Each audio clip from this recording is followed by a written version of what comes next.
এইটো পৰহিদিনা 11 তাৰিখে প্ৰায় 3টা বজামানত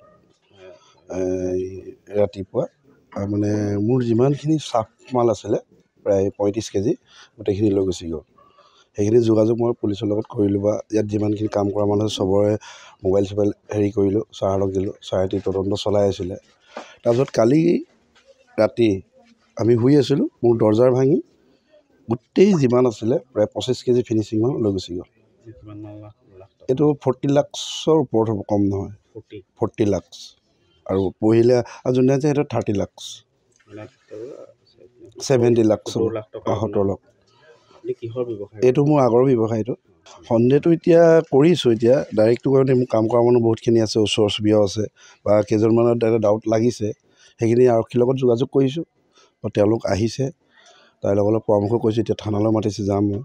তাৰপিছত কি হয় আৰু কেনেকৈ কি হয় বা মালটো লৈ গৈছে একো নাই, যেন মোৰ দৰজাখন ভাঙি পেলাই এই হোৱা ছাইডৰ পৰাই লৈ গৈছে, যেন মানুহকেইটা একো নকৰিলে।